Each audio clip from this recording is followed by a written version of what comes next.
പെട്ടെന്ന് അച്ഛൻ ഇന്ന് വരും നാളെ വരും എന്ന് പറഞ്ഞ് കാത്തിരിക്കുകയാണ് നൈസിയും കുടുംബവും. പെട്ടെന്ന് ഇങ്ങനെ അച്ഛൻ മരിച്ചു കൊന്നതാണ് എന്ന് കേട്ടപ്പോഴേക്കും നൈസിയുടെ കയ്യിൽ നിന്ന് ഫോൺ അങ്ങ് താഴെ വീണു, കോള് കട്ടായി. നൈസി ആ ഒരു നിമിഷം ആ ഷോക്കിൽ നിന്ന് ഉണർന്ന് ഈ ഫോൺ എല്ലാം സെറ്റാക്കി എടുത്തിട്ട് അവൾ ആദ്യം ചെയ്തത്, അവൾ കരഞ്ഞ് നിലവിളിച്ചൊന്നുമില്ല, അവൾ പെട്ടെന്ന് ആ ഫോണിൽ ഈ കോൾ റെക്കോർഡിംഗ് ഉള്ള ആപ്പ്, പണ്ട് എല്ലാ ഫോണിലൊന്നും കോൾ റെക്കോർഡ് ചെയ്യാൻ പറ്റില്ലല്ലോ, അപ്പോൾ ആ സമയത്ത് ആ ഒരു ആപ്പ് ഇൻസ്റ്റാൾ ചെയ്തിട്ട് ഇയാളെ തിരികെ വിളിച്ചു. തിരികെ വിളിച്ചപ്പം അയാൾക്ക് മനസ്സിലായി ഇവിടെ എന്തോ സംഭവിച്ചു എന്ന്. അപ്പം അയാൾ പെട്ടെന്ന് ഇങ്ങനെ ചോദിച്ചു, എന്ത് പറ്റി, ഫോൺ വീണു പോയോ എന്നൊക്കെ ചോദിച്ചു.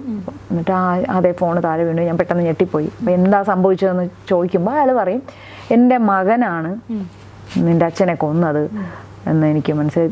ഇത്രയും ഇയാളിങ്ങനെ പറയുമ്പോഴേക്കും പെട്ടെന്ന് ഇവൾക്ക് ശരി ഞാൻ വിളിക്കാം എന്ന് പറഞ്ഞ് ഇവള് ഫോൺ കട്ട് ചെയ്തിട്ട് ഇവള് നേരെ അത് ഓക്കെ ഓഡിയോ കിട്ടിയല്ലോ എന്നൊക്കെ ഉറപ്പിച്ചിട്ട് അവൾ നേരെ പോലീസ് സ്റ്റേഷനിൽ പോകും. പോലീസ് സ്റ്റേഷനിൽ പോയിട്ട് വൈക്കം പോലീസ് സ്റ്റേഷനിൽ പോയി ഈ കാര്യം അവിടെ SHOയോട് പറയുമ്പോൾ ഈ ഓഡിയോ കേൾപ്പിച്ചിട്ട് പറയും ഇങ്ങനെ ഇയാളിങ്ങനെ പറഞ്ഞിരിക്കുകയാണ്, എന്താണ് ഇതിൻ്റെ വാസ്തവം എന്ന് പറയാൻ വേണ്ടി അവിടെ ചോദിക്കുമ്പോൾ അവിടെ പോലീസ് സ്റ്റേഷനിൽ ഈ ഓഡിയോ കേട്ടിട്ട് അവർ അപ്പോൾ അത് അന്വേഷിക്കണമല്ലോ, മിസ്സിങ് കേസുള്ളവർ, അവർ നേരെ ഈ വാസുവിൻ്റെ വീട്ടിലേക്ക് പോകും. വാസുവിൻ്റെ വീട്ടിൽ പോയിട്ട് കാര്യം ചോദിക്കും, എന്താണ് ഇത് സംഭവിച്ചത്, ഇങ്ങനെ പറഞ്ഞ് അതിലെന്താണ് വാസ്തവം, എങ്ങനെയാണ് നിങ്ങളത് പറയാൻ കഴിഞ്ഞത്, കാരണം സ്വന്തം മോനാണ് കൊന്നതെന്നാണ് അയാൾ പറയുന്നത്.